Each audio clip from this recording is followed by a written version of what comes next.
నమస్తే అండి అందరికీ. ఎలా ఉన్నారు? ఈరోజైతే విలేజ్ స్టైల్‌లో రొయ్యల కూర ఏ విధంగా చేయాలో చూపిస్తాను. ముందుగా దీనికోసం మేమైతే మా విలేజ్ దగ్గరలో ఉన్న చెరువు దగ్గరికెళ్ళైతే తీసుకొని వచ్చామండి. పంట పొలాల దగ్గర వెదర్ అయితే బాగుంది. అండ్ ఫ్రాన్స్ తీసుకొచ్చిన దాని తర్వాత అంతా క్లీన్ చేసి టమాటా, తర్వాత మిర్చి, కొత్తిమీర, ఆనియన్స్ తాలింపులంతా వేసిన తర్వాత మంచిగా ఒక 10-15 మినిట్స్ అయిన తర్వాత మొత్తం కలిపి ఒక్కొక్కటి వేస్తూ ఉండాలండి. ఒక విషయం చెప్పాలనుకుంటున్నా. మన లైఫ్ అనేది చాలా షార్ట్ అండి. ఎప్పుడు పోతామో, ఎప్పుడు ఉంటామో తెలియని లైఫ్‌లో గొడవలు, దాని తర్వాత తిట్టుకున్న ఒక 5-10 మినిట్స్‌లోనే కలిసిపోవాలండి. అదైతేనే లైఫ్ బావుంటుంది. అదైతే నేను చెప్పాలనుకుంటున్నా. సో, అందరం కష్టపడదాం, హ్యాపీగుందాం, అమ్మ నాన్నని, మన ఫ్యామిలీని మంచిగా చూసుకుందాం. ఇలా అయితే కలిపిన దాని తర్వాత మొత్తం డ్రై దగ్గరకొచ్చినట్టు అనిపిస్తుంది. సో, కొంచెం వాటర్ ఏదైనా యాడ్ చేస్తే బావుంటుందని మేము అనుకున్న ఈ కర్రీ అయితే మా చెల్లి చేస్తుంది.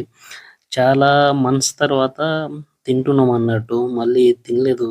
మీలో ఎంతమందికి ఫ్రాన్స్ అంటే ఇష్టం? అండ్ నాన్ వెజ్ లవర్ ఎంతమందున్నారు? ఒకసారి కామెంట్ చేసి చెప్పండి.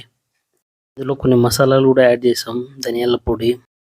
ఈ ఆప్షన్ మీ దగ్గర ఉంటే వేసుకోండి. లేదంటే పర్లేదు. కానీ బావుంది గదా! కొంచెం దగ్గరికయినట్టు అనిపిస్తుంది. సో, కొన్ని మనమైతే ఇందులో కొన్ని వాటర్ అయితే యాడ్ చేద్దాం. కొంచెం గ్రేవీలాగా తినడానికి, అన్నానికి బావుంటుంది కాబట్టి కొంచెం వాటర్ అయితే యాడ్ చేస్తున్నాం. ఇప్పుడైతే బావుంది కొంచెం చూడ్డానికి. అండ్ కొంచెం ఇంట్లో వాళ్ళకి తినడానికైనా మనకు ఒక 2 టైమ్స్ తినడానికి సరిపోతుందన్నట్టు. ఇంకొక విషయం చెప్దామనుకుంటున్నా. నైట్ క్రికెట్ మ్యాచ్ చూసారా? 283 కొట్టారు గదా! మీకెలా అనిపిచ్చింది? క్రికెట్ లవర్ ఎవరైనా ఈ వీడియో చూస్తుంటే ఒకసారి కామెంట్ చేయండి. లైక్ చేయండి, షేర్ చేయండి, కామెంట్ తప్పకుండా చేయండి. నన్ను కొంచెం సపోర్ట్ చేయండి. థాంక్ యూ సో మచ్ మీ అందరికి.